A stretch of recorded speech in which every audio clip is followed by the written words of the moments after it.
at Copenhagen this December, weeks away, a treaty will be signed. Your president will sign it. Most of the third world countries will sign it because they think they're going to get money out of it. Most of the left-wing regimes around the world, like the European Union, will rubber stamp it. Virtually nobody won't sign it. I have read that treaty, and what it says is this, that a world government is going to be created. The word government actually appears as the first of three purposes of the new entity. The second purpose is the transfer of wealth from the countries of the West to third world countries in satisfaction of what is called coyly a climate debt, because we've been burning CO2 and they haven't, and we've been screwing up the climate. We haven't been screwing up the climate, but that's the line. And the third purpose of this new entity, this government, is enforcement. How many of you think that the word election or democracy or vote or ballot occurs anywhere in the 200 pages of that treaty? Quite right, it doesn't appear once. So at last, the communists who piled out of the Berlin Wall and into the environmental movement and took over Greenpeace, so that my friends who founded it left within a year because they'd captured it. Now the apotheosis is at hand. They are about to impose a communist world government on the world. You have a president who has very strong sympathies with that point of view. He's going to sign. He'll sign anything. He's a Nobel Peace Laureate. Of course he'll sign it. And the trouble is this.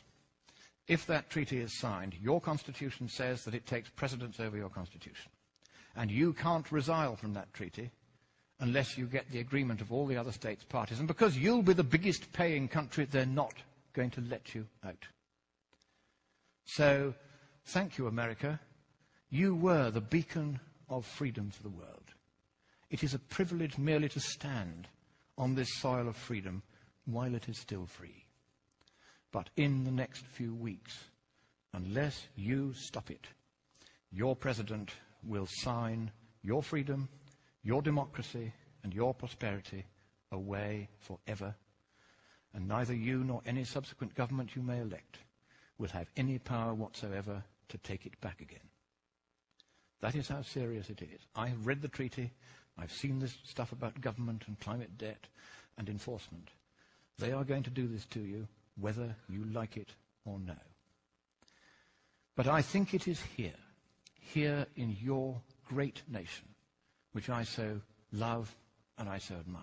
It is here that perhaps at this 11th hour, at the 59th minute and the 59th second, you will rise up and you will stop your president from signing that dreadful treaty, that purposeless treaty, for there is no problem with the climate, and even if there were, economically speaking, there's nothing we can do about it. So I end by saying to you the words that Winston Churchill addressed to your president in the darkest hour before the dawn of freedom in the Second World War. He quoted from your great poet Longfellow. Sail on, O ship of state. Sail on, O Union, strong and great. Humanity, with all its fears, with all the hopes of future years, is hanging breathless on thy fate.